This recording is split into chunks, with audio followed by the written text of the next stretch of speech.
अस्सलाम वालेकुम दोस्तों।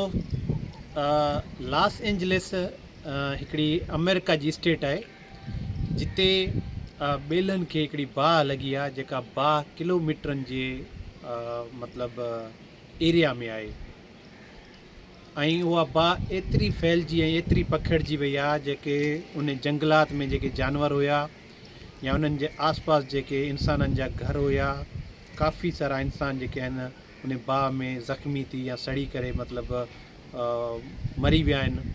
उन खां अलावा किरोड़े रुपयनि जी प्रॉपर्टीज़ जेके हुते मतिलबु वॾा वॾा हुया, फार्म हाउस हुया, वॾा वॾा जेके विज़िटिंग प्लेसिस हुयूं, उन्हनि खे नुक़सानु थियो आहे। हींअर ताईं जेके न्यूज़ में जेके असां रिपोर्टूं वग़ैरह ॿुधूं पिया उन्हनि में ॿुधाइनि था त $200 अरब रुपए खां वधीक नुक़सानु थियो आहे। $200 अरब जेकर पाकिस्तान जहिड़े मुल्क खे मिलंदो, मां चवां थो त पाकिस्तान वरी ॿियो अमेरिका थी वञे।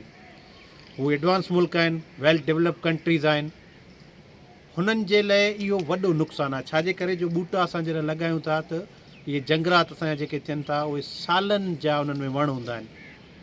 दोस्तो, इंसान ज़ात खे किथे बि नुक़सानु अचे उहो सॼी इंसान ज़ात जो नुक़सानु आहे। दरख़्त, असांजा ॿूटा, असांजा वण किथे बि दुनिया जी कहिड़ी कुंड में हुजनि, उन्हनि खे जेकॾहिं मिसाल सड़नि था, वढूं था, उन्हनि खे कटे छॾियूं था, इहो सॼी इंसान ज़ात जो नुक़सानु आहे।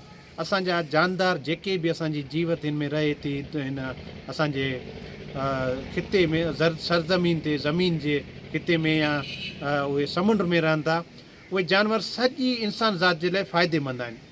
छाजे करे जो हीअ अलाह जी क्रिएशन आहे, हीअ अलाह जी ख़लक़त आहे। त अलाह जी ख़लक़त जेका रब साईं ठाही आहे उहा इंसान ज़ात जे फ़ाइदे जे लाइ ठाही आहे। हाणे जेकॾहिं जानवर ख़तमु थींदा त बि असांजो निज़ाम डिस्टर्ब थींदो, असांजो निज़ाम ख़तमु थींदो। ॿूटा असांजा मतिलबु ख़तमु थींदा। जीअं मिसाल इहा लॉस एंजलिस में जेका बाहि लॻी आहे किलोमीटरनि में आहे ऐं लखनि जी तइदाद में ॿूटा मतिलबु सड़िया आहिनि। ऐं उहे उते चवनि था त एतिरा वॾा वॾा ॿूटा हुया, एतिरा माना उनजे विड्थ जेका आहे साइज़ एतिरी वॾी वॾी हूंदी हुई जो माना उन्हनि खे इहे सम्झो त 200 साल पुराणा बि ॿूटा हुया। हाणे उन्हनि ॿूटनि खे थियण में केतिरो वक़्तु लॻंदो। असां नवां ॿूटा पोखियूं कोन था। नवां ॿूटा जेकॾहिं असां पोखींदासीं त लाज़मी उहे जेके आहे 10 साल 15 सालनि में हिकिड़ो 20 सालनि में मेच्योर ॿूटो थींदो न। तो हीअ त हाणे हर दुनिया जे हर मुल्क में इहा ॻाल्हि ज़रात जे हवाले सां मतिलबु कई पई वञे त तव्हां जेको आहे वधि में वधि ॿूटा लॻायो। पाकिस्तान में बि ट्रेंड आहे, मतिलबु इमरान ख़ान हिकिड़ो ट्रेंड हलायो या ॿियूं एजेंसियूं, ॿिया फोरम, ॿिया NGOs, ॿियूं ऑर्गेनाइज़ेशन्स कमु कनि पियूं, गवर्नमेंट सेक्टर कमु पियो करे पियो।